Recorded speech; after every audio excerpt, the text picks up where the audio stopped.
मैं Akshay Narayan Pareek, assistant professor sociology, government college Bundi, एक बार पुनः आप सभी का स्वागत करता हूँ राजकीय महाविद्यालय बूंदी के ऑफिशियल यूट्यूब चैनल, जो कि समाजशास्त्र विषय का नया अभी प्रारंभ किया गया है।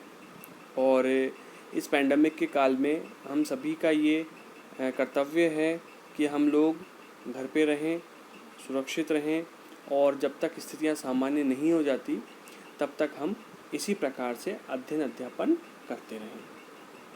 तो विद्यार्थियों, आज का ये वीडियो समाजशास्त्र विषय के बीए सेकेंड ईयर के विद्यार्थियों के लिए है, जो कि फर्स्ट पेपर सामाजिक विचारक सोशल थिंकर, जिसमें हम लोग आज जीएस घुरिये के बारे में पढ़ेंगे, जो कि वेल नोन सोशोलॉजिस्ट थे और जिनका भारतीय समाजशास्त्र में अभूतपूर्व योगदान रहा है।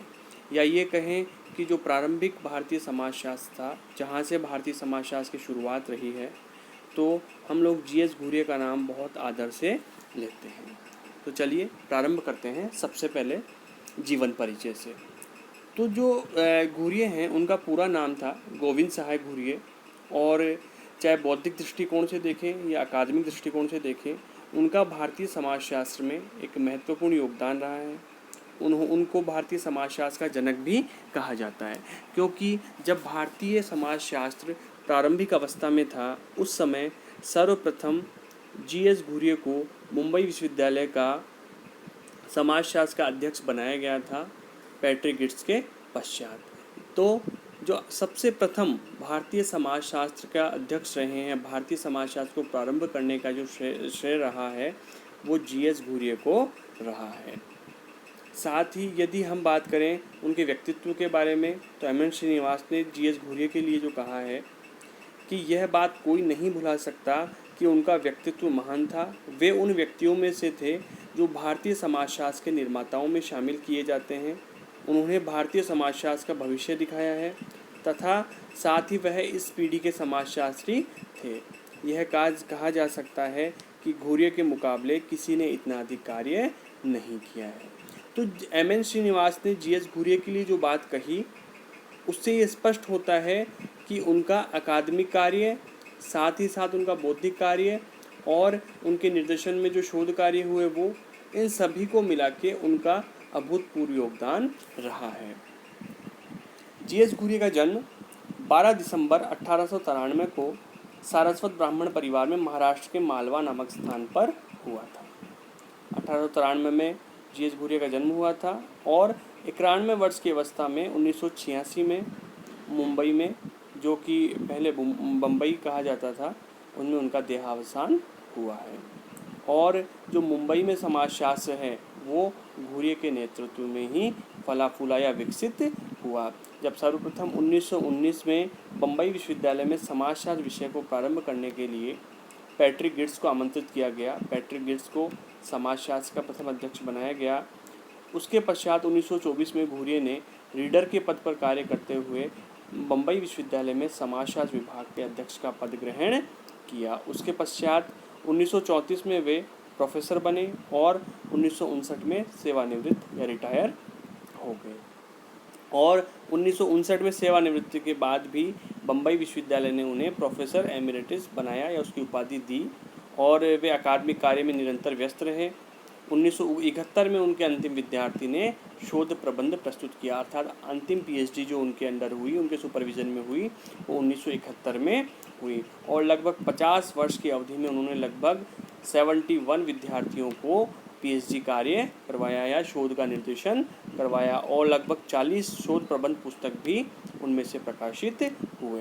कहने का तात्पर्य है कि जीएस घुरिये ने अपने संपूर्ण जीवन काल में अकादमिक रूप से समाजशास्त्र विषय को स्थापित करने में भारत में, साथ ही साथ उसको विकसित करने में, और आने वाली पीढ़ी के जो समाजशास्त्री बने या हुए, उनको एक दिशा दिखाने में अत्यंत महत्वपूर्ण योगदान दिया, बहुत महत्वपूर्ण भूमिका निभाई। अब देखेंगे कि जीएस घुरिये ने 1980 तक उन्होंने लगभग 32 पुस्तकें लिखी थी, और 1950 से पहले 5 और 1959 तक 13 पुस्तकें उनके द्वारा लिखी गई, और उस समय वे सेवानिवृत्त हुए थे। तो जो घुरिये की महत्वपूर्ण रचनाएं हैं या पुस्तकें हैं, उनको हम देखेंगे।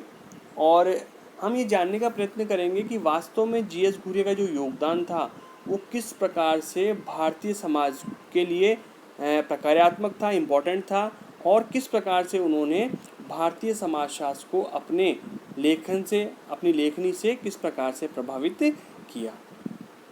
तो उनकी कुछ पुस्तकें हैं, आप लोग इनको लिख नोट कर सकते हैं, क्योंकि कई बार छोटे प्रश्नों में भी ये पूछी जाती है। साथ ही हमें ये पता होना चाहिए कि किन किन क्षेत्रों में जीएस घुरिया ने कार्य किया है, किन किन विषयों में जीएस घुरिया ने कार्य किया है। जैसे उनकी पुस्तक caste and race in India, culture and society, Indian Sadhus, Bharatanatyam and its costume, family and kin in Indo European culture, cities and civilization, gods and man, anatomy of a rural urban community. तो ये सब जो पुस्तकें हैं उन्होंने लिखी, कुछ पुस्तकें आगे भी है। तो आप लोग सभी इन पुस्तकों को ज़रूर इनको पढ़ें और ये याद करें, क्योंकि ये परीक्षा के दृष्टिकोण से अत्यंत महत्वपूर्ण है। साथ ही इसलिए भी महत्वपूर्ण है क्योंकि यदि हमें किसी भी विचारक के बारे में जानना है, किसी भी विद्वान के बारे में जानना है, तो उनके बारे में, उनके लेखन के बारे में हमें जानकारी होना अत्यंत आवश्यक है। अब हम बात करेंगे कि जीएस घुरिया ने जाति और नातेदारी विषय पर किस प्रकार से अपने विचार रखे, क्योंकि यदि बात की जाए जीएस घुरिया के सबसे महत्वपूर्ण योगदान की, तो उन्होंने जो जाति के बारे में अपना लेखन किया है या जाति और नातेदारी के बारे संबंध के बारे में बताया है, साथ ही जाति नातेदारी व्यवसाय के बारे में जो अपनी पुस्तक लिखी है वो अत्यंत महत्वपूर्ण पुस्तक है, और साथ ही साथ घुरिया के एक सबसे महत्वपूर्ण लेखनों में से गिनी जाती है। तो यदि हम बात करें, जो घुरिया की पुस्तक है caste and race in India, ये पुस्तक पहले इस नाम से प्रकाशित नहीं हुई थी। जो caste and race in India पुस्तक है वो कास्ट एंड क्लास के नाम से प्रकाशित हुई थी। उसके पश्चात caste and race in India के नाम से इसका संशोधित जो संस्करण है वो प्रकाशित हुआ, और 1961 में सबसे अंत में कास्ट क्लास एंड ऑक्यूपेशन नाम से इस पुस्तक को प्रकाशित किया गया। तो ये इसलिए भी महत्वपूर्ण हो जाती है क्योंकि जीएस घुरिया ने अपने इस लेखन में अत्यंत महत्वपूर्ण रूप से कार्य किया है और भारतीय समाज के परिप्रेक्ष्य में जाति व्यवस्था को, नातेदारी व्यवस्था को और साथ ही साथ उनके व्यवसाय को समझने का प्रयास किया है कि किस प्रकार से जाति, नातेदारी और व्यवसाय आपस में संबंधित हैं और किस प्रकार से ये एक दूसरे को प्रभावित करते हैं।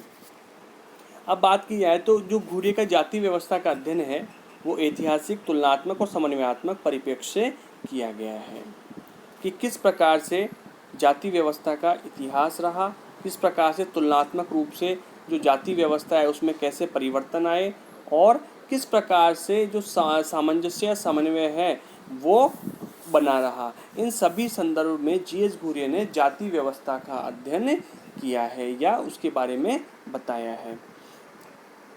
बाद में जीएस घुरिया ने भारत और यूरोप संदर्भ में नातेदारी का तुलनात्मक अध्ययन किया था कि किस प्रकार से यूरोपीय देशों में और किस प्रकार से भारत में जो नातेदारी व्यवस्था है उसका विकास हुआ, किस प्रकार से उनका स्थायित्व रहा और किस प्रकार से उनमें परिवर्तन आए। इन सब का तुलनात्मक अध्ययन जीएस घुरिया के द्वारा किया गया। तो जाति और जो नातेदारी का अध्ययन था, उन दोनों का अध्ययन करते समय दो बातें उन्होंने मुख्य रूप से ध्यान रखी है, दो बातों पर मुख्य तौर से जोर दिया। पहला, भारत तथा अन्य स्थानों में नातेदारी तथा जाति के पारस्परिक ताने बाने, कि जो हमारा भारतवर्ष है, भारत देश है, उसमें और जो बाहर के देश हैं या ये कहें जो विशेष रूप से जो यूरोपियन देश हैं उनमें किस प्रकार से नातेदारी और जाति में पारस्परिक संबंध है या कहाँ पे जाति और नातेदारी महत्वपूर्ण स्थान रखती है, कहाँ पे इसका प्रभाव कम देखा जाता है।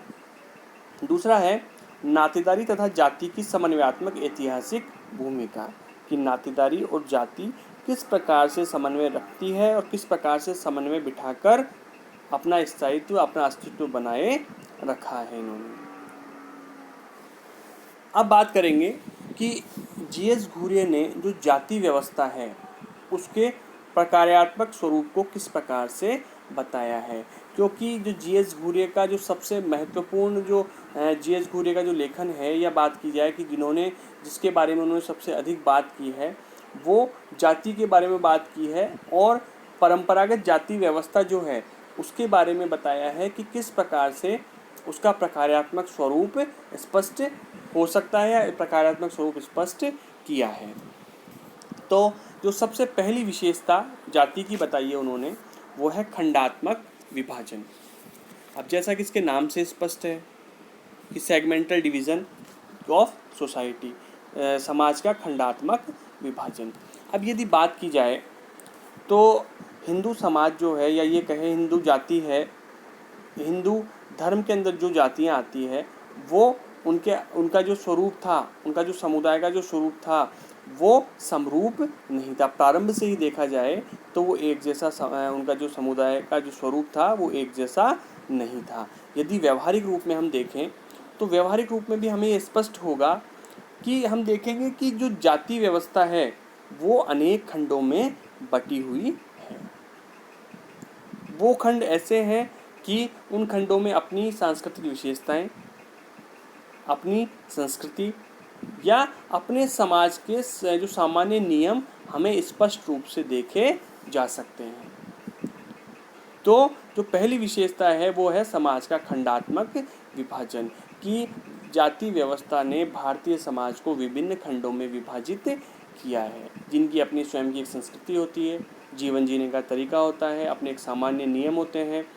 तो प्रत्येक समाज में, या ये कहें कि भारतीय समाज में जाति व्यवस्था में खंडात्मक विभाजन पाया जाता है। दूसरा है संस्तरण या श्रेणीबद्धता, हायरार्की। अब बात की जाए, घुरिया ने बताया कि जो जाति व्यवस्था है उसका मुख्य लक्षण क्या है, इनकी श्रेणीबद्धता या संस्तरण है। संस्तरण का जो सामान्य शब्दों में तात्पर्य हम आगे देखें तो होता है उच्चता और निम्नता का क्रम।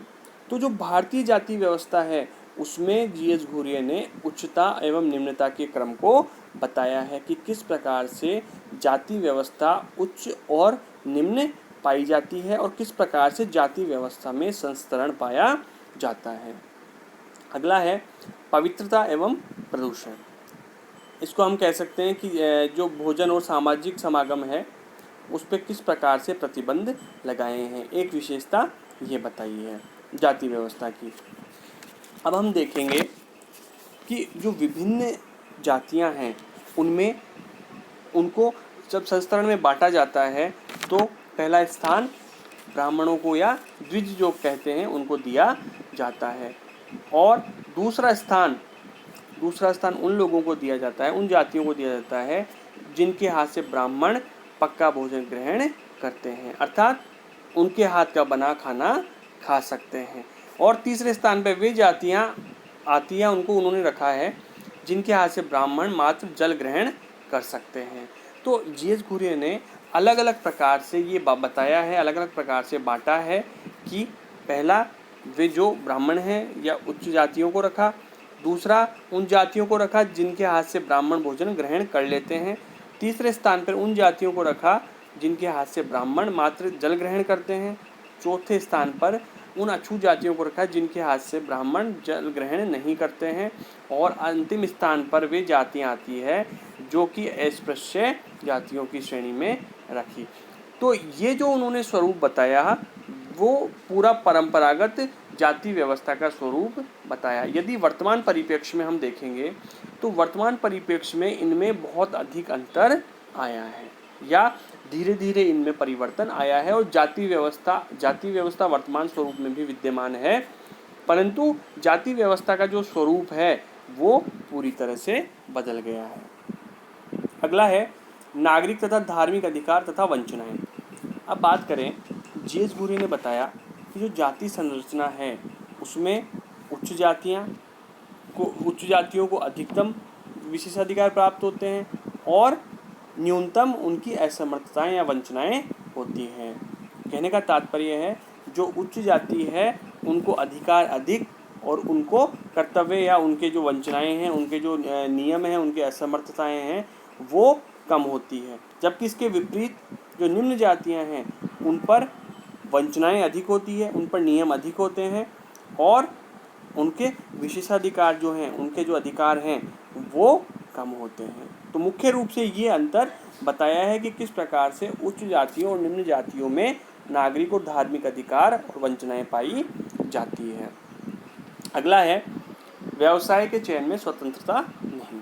अब यदि बात की जाए तो व्यवहारिक रूप में भी हम देखेंगे कि जो परंपरागत जाति व्यवस्था थी उसके अंतर्गत प्रत्येक व्यक्ति को केवल अपने पैतृक व्यवसाय करने का ही अधिकार प्राप्त होता था।